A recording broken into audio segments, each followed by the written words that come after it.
India.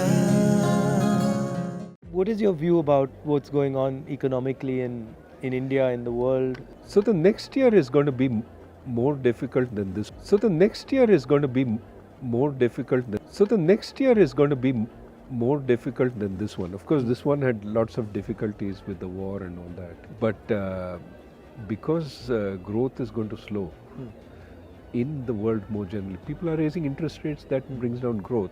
India is also going to be hit. Indian interest rates have also gone up, but Indian exports have been slowing quite a bit.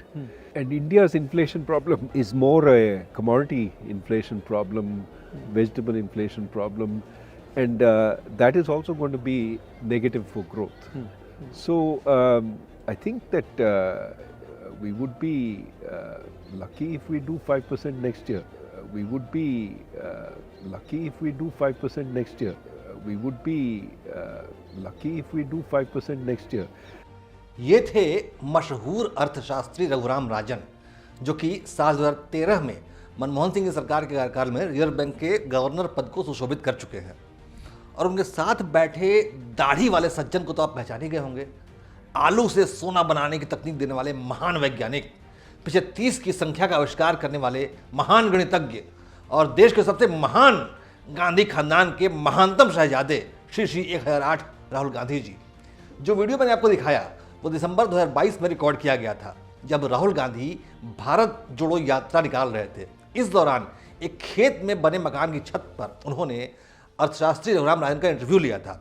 इस interview में पूर्व reserve bank के governor साहब बता रहे हैं कि अगला साल यानी साल 2023 भारत की अर्थव्यवस्था के लिए बेहद खराब रहने वाला है। देश को इसके लिए तैयार रहना चाहिए। महंगाई बढ़ेगी, विकास दर धीमी हो जाएगी, निर्यात कम हो जाएगा, वगैरह वगैरह तमाम तरह की नकारात्मक बातें उन्होंने की। लेकिन नतीजा क्या रहा?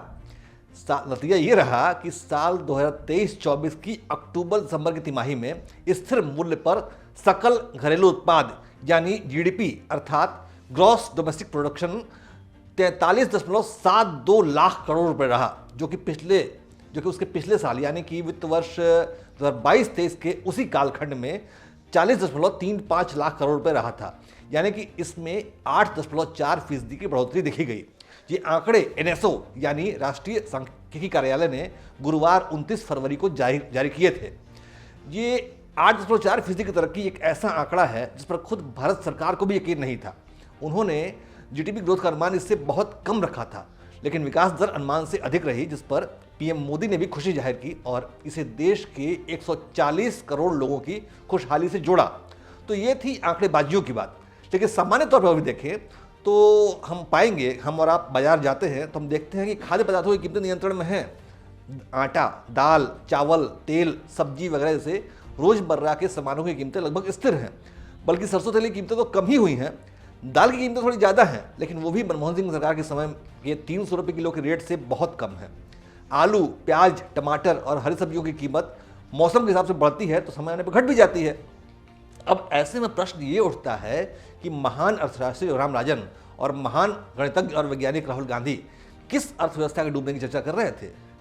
साल 2023 में भारतीय अर्थव्यवस्था को धक्का पहुंचने का रघुराम राजन का आकलन एक अर्थशास्त्री के तौर पर उनका निष्पक्ष असेसमेंट था, या फिर उनकी दिली ख्वाहिश थी कि भारत की अर्थव्यवस्था डूब जाए और भारत की अर्थव्यवस्था के डूबने का फायदा कांग्रेस को मिल जाए? क्या रघुराम राजन जैसे अर्थशास्त्री भी कांग्रेस पार्टी को फायदा पहुंचाने वाली प्रोपेगेंडा मशीनरी का हिस्सा थे और महज राहुल गांधी को खुश करने के लिए देश के आर्थिक विकास की नकारात्मक तस्वीर पेश कर रहे थे? आखिर रघुराम राजन जैसे अर्थशास्त्री को ऐसा करने की जरूरत क्यों पड़ गई? क्योंकि अर्थशास्त्री के तौर पर उनका नाम देश विदेश में मशहूर है। उन्हें कई संस्थाओं ने सम्मानित कर चुके। वह मैसाचुसेट्स इंस्टीट्यूट ऑफ टेक्नोलॉजी से 1991 में अर्थशास्त्र विषय में पीएचडी हासिल कर चुके हैं। साल 2003 से 2006 के बीच अंतर्राष्ट्रीय मुद्रा कोष के प्रमुख अर्थशास्त्री के तौर पर काम कर चुके हैं। साल 2016 में वो दुनिया के सबसे प्रभावशाली लोगों की सूची में शामिल रह चुके हैं। ऐसे में रघुराम राजन जैसे सम्मानित व्यक्तित्व को अपनी भद्द पिटवाकर क्या मिला? आखिर क्यों उन्होंने देश की विकास की ऐसी नकारात्मक भविष्यवाणी करके अपनी विश्वसनीयता को दांव पर लगा दिया? इस प्रश्न का उत्तर संत कबीर ने बड़ी सुंदरता से दिया है। वो ये है कि संगत से गुण होत हैं, संगत से गुण जाए, बांस फासे मिसरी एके भाव बिकाए। यानी अच्छी संगत से गुण आते हैं और बुरी संगत से गुण चले जाते हैं। जैसे मिस्री में लगी हुई लकड़ी भी तोल कर मिस्त्री के भाव बिछा जाता है, यानी उसकी कीमत बढ़ जाती है। तो रघुराम राजन सिंह के साथ भी बिल्कुल ऐसा ही हुआ। जब तक उन्होंने विद्वानों की संगति की तब तक उनकी तारीफ होती रही, उनकी प्रशंसा होती रही। जैसे ही उन्होंने राहुल गांधी जैसे इंसान की संगति में रहना शुरू किया, उनके गुण नष्ट होने लगे। एक विद्वान की सबसे बड़ी पूंजी उनकी विश्वसनीयता होती है, लेकिन रघुराम राजन ने राहुल गांधी की संगति में उनको खुश करने के लिए इसी विश्वसनीयता की बलि चढ़ा दी। सही कहा है, बोया पेड़ बबूल का तो आम कहाँ से होए।